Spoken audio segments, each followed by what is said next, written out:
시작하겠습니다. 네, 시작하겠습니다. 기도하고 시작할게요. 하나님 아버지 감사합니다. 오늘 저희가 구원론의 첫 시간을 시작합니다. 우리 주님께서 저희를 어떻게 구원하셨는지 그걸 알아가는 과정을 통해서 그 주님의 은혜를 더욱더 깊게 알아가고 깨달아가는 그런 저희들 될 수 있도록 도와주셔서 예수님의 이름으로 기도드렸습니다. 아멘. 자, 여러분 우리가 드디어 이제 구원론에 들어갔습니다. 사실 제가 작년부터 조직신학 이렇게 주제 모임을 하면서 엄청 하고 싶었던 주제인데, 그러니까 이게 사실부터 제가 이거를 특별히 더 좋아하고 더 중요하다, 이런 말씀을 드리기는 어렵기는 한데, 어쨌든 우리가 기본적으로 이제 신앙, 특히 신앙의 근간을 이루는 신학을 세울 때 우리가 구원을 어떻게 이해하고 있는지, 이게 굉장히 중요하거든요. 그래서 사실 다른 주제들도 다 구원론으로 엮여 들어오기도 하고, 우리 기독교 신앙, 그리고 신학에 있어서 가장 중요한 주제 중에 하나라고 볼 수 있기 때문에, 네, 우리가 앞으로 이게 한 6월 초중순까지 진행될 텐데, 그때까지 이제 오늘도 뭐 많이 안 오시겠지만 이제 꼭 뭐 영상을 보시든지 혹은 꼭 출석하시면서 중요한 얘기들을 잘 들어주셨으면 좋겠습니다. 오늘은 이따가 지금 참여자분을 제가 봤을 때 책이 없으신 분이기 때문에 발제만 하고 오늘은 마치도록 할게요. 네, 그러면은 보겠습니다. 네, 그럼 발제 파일은 봐주시고요. 봐주시고 이제 구원론에 있어서 오늘은 이제 구원론 전체 OT에 가까운 시간이기도 해요. 그래서 이제 뭐 깊게 들어갈 건 아닌데 구원론 전체의 그림을 그려보도록 하겠습니다. 먼저 특히 오늘 발제 파일은 여기 아시죠? 우리 책의 마지막마다 이렇게 요약된 곳이 있잖아요. 오늘은 내용이 깊지 않고 전반적으로 훑는 그 1장 OT 같은 과정이 그 내용이라서 제가 오늘은 발제 파일에 더뭐 보태거나 빼지도 않고 그냥 그대로 가져왔어요. 내용도 더 보태질 게 없더라고요. 오히려 여기가 더 자세하고 그래서 그대로 봤는데 이것만 보셔도 일단은 오늘 내용은 괜찮을 것 같아요. 자, 봅시다. 첫 번째, 구원에 대한 바른 지식의 중요성. 그렇죠? 제가 구원론이 어쨌든 중요하다고 했는데 그 중요한 이유가 무엇인가? 첫 번째로는 구원은 하나님의 특별한 선물이고 또 그 선물은 놀랍도록 풍성해요. 그래서 하나님께서 우리에게 주시는 이 구원이라는 선물을 이해를 제대로 해야 우리가 그 안에서 기독교 신앙생활을 잘 할 수도 있고 우리가 얼마나 많은 은혜를 받고 있는지 얼마나 큰 선물을 받았는지 그런 걸 알 수 있고 특별히 이 선물이 이제 우리에게 어떻게 주어졌는지 알아야 되게 이게 현실적인 필요성인데 이단에 빠지기가 어려워져요. 점점 우리가 구원을 제대로 알아갈수록. 그러니까 구원은 하나님의 선물이잖아요. 그리고 우리에게 가장 큰 선물이고 그래서 구원이 어떤 이제 특정한 개인, 어떤 교주이죠. 보통 어떤 교주가 구원을 준다거나 혹은 이제 하나님이 구원을 줬는데 마지막 키 하나가 남겨져 있다. 그 키를 내가 주겠다. 이런 식으로 사실 이단들이 제일 많이 주장을 하거든요. 아, 잠깐만. 그냥 잠깐만. 음, 네, 녹화가 어떻게 되고 있을까? 잠시만요. 아, 이제 오케이. 자, 어디까지 말했죠? 지금까지 소리만 들으면 되니까 녹화가 좀 잘못되고 있습니다. 어쨌든.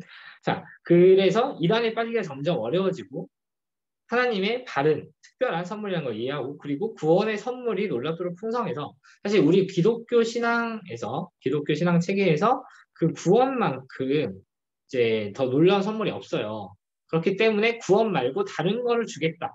뭐이 세상에서의 풍성함, 이 세상에서의 안락함, 그런 걸 주겠다라고 주장하는 이상한 사람들이, 그러니까 이상한 어떤 뭐 교단이나 이런 이상한 종교나 어떤 그런 거에 빠지지 않고 바른 신앙을 세울 수가 있겠죠. 자, 그리고 세 번째죠. 방금 3번 보면은 구원에 대한 지식이 부족하면 영적으로 침체된 삶을 살게 되고 반대로 지식이 분명하면 영적으로 풍성한 삶을 살 수가 있어요. 당연하겠죠. 사실 구원이 어디서부터 출발하냐면 우리가 이제 지난번에 기독론을 했고 그 전에 인간론을 했잖아요. 그러니까 인간의 비참한 상태에서부터 사실 출발을 해서 그 인간이 어떻게 풍성한 은혜를 받았는지 이걸 이해를 하면은 그리고 하나님이 얼마나 좋은 분인지 그리고 하나님이 우리에게 얼마나 풍성한 걸 주셨고 결코 그 은혜가 떨어지지 않을 것인지 이제 이런 걸 이해한단 말이에요. 이런 걸 이해를 할 수 있게 돼요. 그러면은 영적으로 이제 더 풍성한 삶을 살 수 있게 됩니다. 자, 그럼 두 번째 구원의 방법은 아까도 잠깐 말씀드렸지만 구원은 인간의 행위와 노력이 아니라 철저히 하나님의 행위와 노력이에요. 그래서 우리는 구원은 선물이라고 하죠. 우리가 아무것도 하지 않았는데 그냥 우리에게 주어진 거. 그게 이제 선물이잖아요. 우리가 그런 걸 잘 이해해야 됩니다.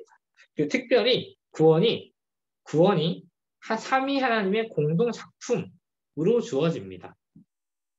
자, 우리 기독교의 그 신학에서, 그러니까 우리 기독교가 우리가 믿는 신 하나님을 이해하는 데 있어서 엄청 중요한 주제가 삼위일체였죠. 우리가 그래서 신론에서도 삼위일체를 엄청 길게 다뤘단 말이에요. 책도 엄청 두껍고 그렇죠. 그 삼위일체를 우리가 바르게 이해를 한다는 게 제가 그때 말씀을 드렸을 것 같아요. 이 구원론에 있어서 삼위 하나님께서 성부, 성자, 성령 하나님께서 구원에 있어서 각자 어떤 역할을 하시는지 이런 것들을 우리가 이해를 해야 된다. 그렇게 말씀을 드린 적이 있는데 그게 드디어 이제 구원론에 나옵니다. 구원론이 아니라 구원에 있어서 성부의 거기 책 제목 그대로요. 성부의 계획과 성자 예수님의 성취와 성령 예수님의 적용 이 세 가지 개념이 아주 중요합니다. 아주 중요해요. 오늘 책에 아주 재밌는 비유가 나왔거든요. 예를 들어서 우리가 각 이제 집에 이렇게 수돗물이 공급이 되잖아요. 아주 중요한 물이 우리 집까지 공급이 된단 말이에요. 근데 그 물이 우리에게 주어지기까지 그 어떤 과정이 필요하냐면은 어쨌든 예를 들어서 팔당댐에 있는 물이 수도권에 이제 공급이 되잖아요. 그런 과정을 봤을 때 먼저 각각의 집에 각각의 성도들에게 구원을 공급해 줘야겠다라고 성부 하나님이 계획을 하셔서 그 댐의 설계를 합니다. 그 댐을 팔당 때문에 어떤 거 양수리 거기 앞에 양수리 앞이 아닌데 어쨌든 거기를 막아서 한강의 특정 부분을 막아서 이제 거기서 팔당 댐을 만들겠다라고 성부가 그러니까 그런 댐을 계획한 사람이 있죠. 그럼 댐을 계획하면 그 댐이 뚝딱 만들어지나요? 아니죠. 그 댐을 실제로 만들고 건설을 해야겠죠. 그 댐을 건설해서 이제 그 물을 모아요. 그러면은 그 물이 그렇게 댐에 모이기만 하면 그 우리에게 오나요? 아니죠. 그게 각 수도관을 통해서 또 우리에게 공급이 되어야 되죠. 마찬가지로 우리 구원에 있어서도 성부 하나님이 태초에 상세 전부터 우리의 구원을 계획하셨고 성자 예수님께서 그 구원, 인간의 죄의 문제를 완전히 해결하지 구원의 성취를 하셨고요.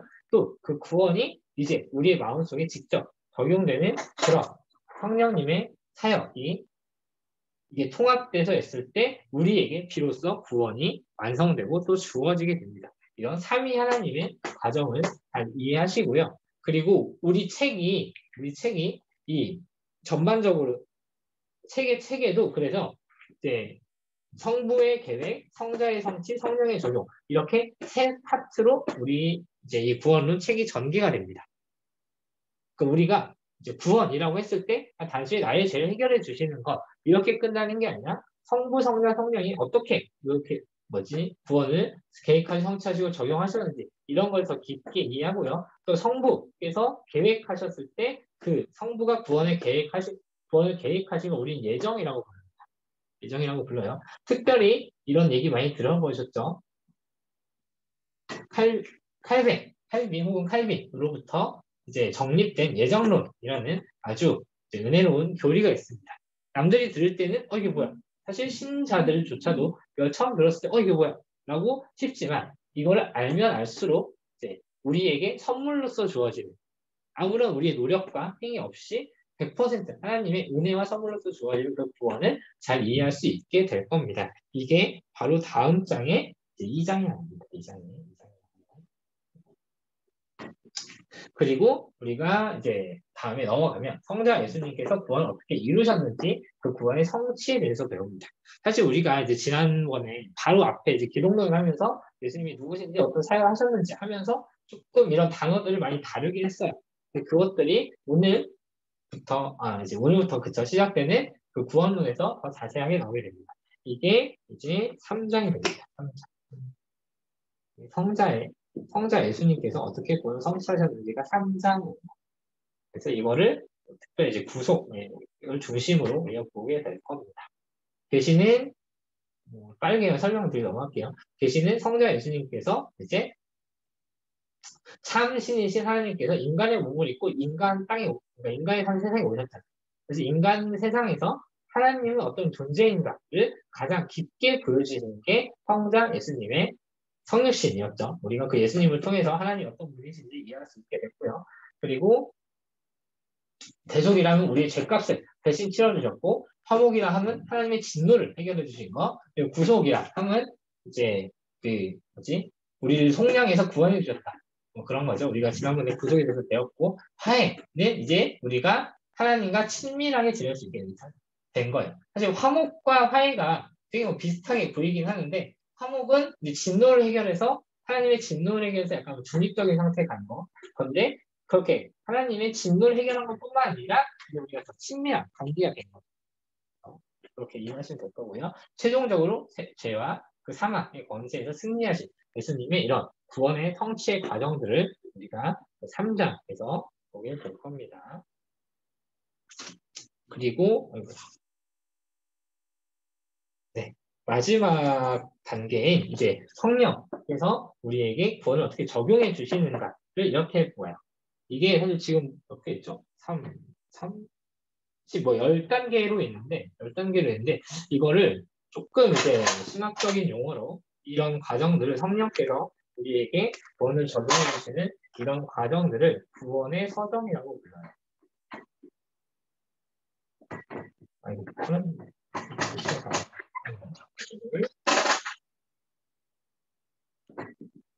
구원의 서정이라고 부릅니다. 말이 좀 어렵죠? 그냥 구원의 과정이라고 하기에는 조금 말이 맞지가 않아요. 왜냐하면은 보통 과정이라고 하면 시간 순서대로 이걸 쭈르르르 들어놨을 때 우리가 과정이라고 하잖아요. 근데 이 과정, 여기에 나와 있는 구원의 서정은 우리가 일반적으로 어떻게 부르냐면은 구원의 서정은 이게 시간순이 아니라 논리순이에요. 논리순. 그래서 우리가 서정이라는 단어를 씁니다. 그러니까 일단 논리적으로는 소명이 중생 앞에 오고 그 다음 회심, 연합, 친위, 양자, 성화, 견인, 합친, 영화 이런 게 약간 순서대로 일어나는데 이게 시간순으로 반드시 이게 앞서 있어야 되는 건 아니고 논리적으로 이게 있어야 이게 성립하고 또 이게 있어야 이게 성립하고 이런 것들을 인간의 관점에서 인간이 이해하기 쉽게 믿음의 선배들이 이렇게 정리를 했기 때문에 논리순의 서정이라고 부르고 반드시 이게 시간순으로 이렇게 일어나는지는 모르죠. 하나님께서 하신 일이니까. 그렇죠? 인간이 각 개인에게 있어서 구원이 어떤 순서로 적용되는지 어떤 시간에 몇 날 며칠 이렇게 적용되는지는 모릅니다. 그래서 시간순이 아니라 논리순이 구원의 서정을 우리가 하나하나 볼 거고요. 순서대로 마찬가지로 뒤에 이제 4장부터 쭉 준비가 되어 있습니다.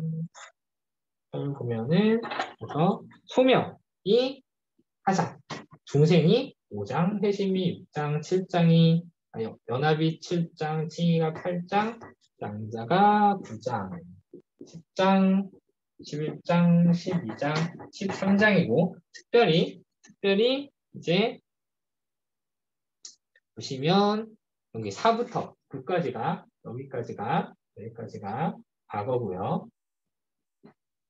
그리고 10, 11, 12까지가 현재고 여기가 미래의 구원입니다. 제가 몇 번 말씀드린 적이 있는데 우리가 구원이나 기독교 신학 혹은 신학을 이야기할 때 already, but not yet, 이미 그러나 아직 이런 단어, 이런 표현들을 많이 배웠죠. 그래서 이미 구원을 받았어요. 근데 아직 완성되지 않았고 미래에서 완성이 될 거예요. 우리가 이렇게 구원을 우리가 구원 받았다. 난 이제 구원받은 자다.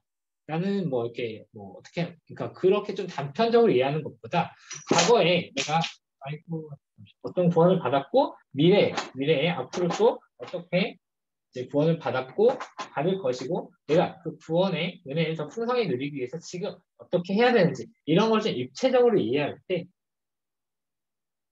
우리에게 더 많은 은혜가 있을 거라고 생각합니다. 사실 이런 게 있어야 우리가 여기도 확신이 나오긴 하지만 그거는 확신을 더 풍성하게 누릴 수가 있고요. 그리고 이제 아까도 처음부터 말씀드렸지만 정말 우리에게 어떻게 큰 은혜가 이렇게 주시는 어떤 은혜를 이렇게 왜 주셨는지 그런 것까지도 이해하실 수 있게 될 거예요. 이렇게 보시면 될 것 같고 마지막 7번 그래서 하나님께서 우리를 구원해 주신 이런 구원의 선물 이렇게 주신 목적은 하나님께 영광을 돌리고 하나님을 사랑하고 이웃을 사랑하는 그런 삶을 살라고 우리에게 이런 구원을 주셨기 때문에 우리가 그 구원을 받은 하나님의 자녀로서 우리가 살아갔으면 좋겠습니다. 자, 오늘은 이렇게 정말 큰 그림만 그렸고 사실 이게 다 책에 있어요. 책에 있는데 한 번만 더 반복해서 설명을 해드리는 거고요. 앞으로 이렇게 이제 성부, 성자, 성령의 구원 그리고 이제 성령, 그 구원의 적용에 있어서도 구원의 서정에 있어서 과거, 현재, 미래가 우리가 어떻게 구원을 받았고 받고 있고 받을 것인지 이런 것들 깊게 이해하는 이 구원론 시간이 됐으면 좋겠습니다. 자, 오늘은 여기까지 하고 마치고 기도하고 마치도록 하겠습니다. 주말 잘 보내시고 그리고 이제 혹시 영상 나중에 보시는 분들이라도 꼭 수련회 관련한 과제가 이제 임원분들이 계속 과제를 올려주고 계시죠. 수련회도 잘 준비하시면 좋겠고요. 그리고 주종 모임은 다음 주에 수련회 있으니까 한 주 쉬고 3월 며칠일까요? 3월 며칠이었더라? 1, 2, 3일, 3월 3일쯤이겠네요. 3월 3일쯤에 다시 원론 이제 본격적으로 예정론부터 들어가도록 하겠습니다. 예정론 처음 들으시는 분들은 상당히 충격적일 수 있습니다. 그런데 그 충격만큼 은혜도 클 겁니다. 기대하시면서 잘 꼭 들어가 보시고 참여해 주셨으면 좋겠습니다. 네, 제가 기도를 마치겠습니다. 하나님, 오늘 주님께서 저에게 주신 정말 구원이라는 큰 선물이 어떻게 이루어졌고 우리에게 어떻게 적용되고 있는지 그런 것들을 한번 살펴보았습니다. 정말 우리의 구원이 단순한 것이 아니고 더 깊은 은혜 가운데, 더 깊은 하나님의 계획 가운데 정말 많은 것들을 우리가 또 익히고 알아야 될 것들이라는 것을 우리가 배웠습니다. 우리가 이 구원을 이해하는 과정을 통해서 더욱더 하나님의 영광을 이해하고 그것을 통해서 하나님을 사랑하고 이웃을 사랑하는 그런 삶을 살 수 있도록 도와주셔서 이 모든 말씀 예수님 이름으로 기도했습니다. 네, 수고하셨습니다. 안녕히 계세요. 감사합니다.